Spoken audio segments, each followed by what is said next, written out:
Minutes. Madam Chairwoman, I rise in opposition to the underlying bill and the provision in this bill that I think is simply plain highway robbery, plain and simple. Once again, my friends on the other side of the aisle are ignoring an opportunity to invest in our infrastructure, to create more jobs, and to build a modern 21st century system of transportation that utilizes our highways, our air transportation system, and yes, our rail in the state of high-speed rail systems that are a part of America's future. Now, I support, like I think the majority of my colleagues do, providing the funding for the Mississippi Delta. We should and we must, as we have with every area that has experienced a disaster over the history of our nation. But there are other ways to provide that funding.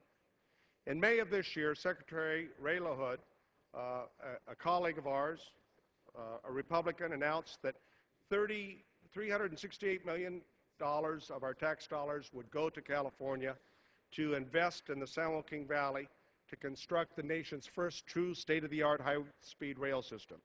It's a system in California that the people support.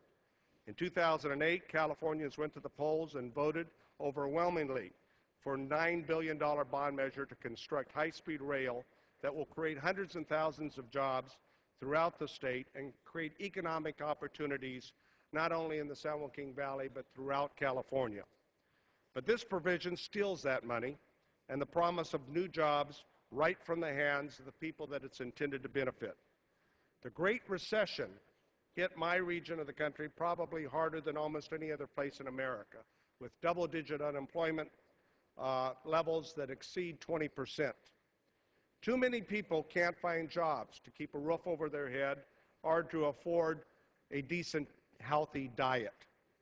But at a time where everyone in Washington says we should be focused on job creation, this provision is the only one I can see that's about job destruction.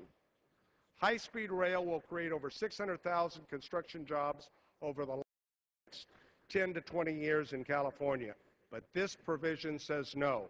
High-speed rail will create 450,000 permanent jobs over the next 25 years, but this provision just says no. High-speed rail will spur economic development by connecting our San Joaquin Valley with the Bay Area and Southern California to create a system that will provide high-speed rail for 80% of California's population, but this provision just says no. High-speed rail will improve our air quality and reduce traffic that clog our freeways. Of course, this provision just says no. High-speed rail is proven to be a smart investment over the 5 decades that it's been developed in Europe and Asia. But this provision says no to America, no to California. High-speed rail will ensure that California is competitive well in the 21st century. But this would attempt to block that area to move into the next phase of a 21st century system of transportation. The people of California want high-speed rail. They voted for it and the jobs that it will create. But this provision, of course, just says no. Now, we've talked about our current financial situation, and it is difficult times for America. There is no doubt about that, and we must focus on our deficit, and we must come together in a bipartisan fashion. But I submit any of you to tell me that we have a more difficult time today than we had in the 1860s, when our nation was being torn apart by the Civil War, in which inflation was running rampant, in which deficit spending made our situation today look tame by comparison, and in which we had the first issue of paper money, in which a lot of people doubted the credibility of that paper currency. Yet, we had a great Republican president, the emancipator, during that time in our nation's history when our country was being torn apart, who had boldness and who had vision and decided we were going to build a railroad across the country and invest in our nation even though we were in that Civil War. And that's what he did. So this provision attempts to take on an effort, notwithstanding the difficult financial challenges that we have, but to in essence say what President Lincoln said in the 1860s, we can do better. We can build a transcontinental railroad.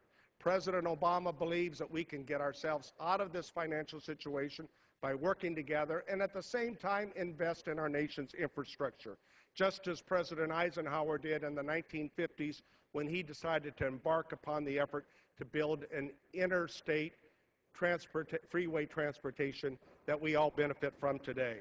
So, ladies and gentlemen, I ask that we pass this provision was slipped into the law, that we defeat this provision, and that we keep our faith to the voters of California. For what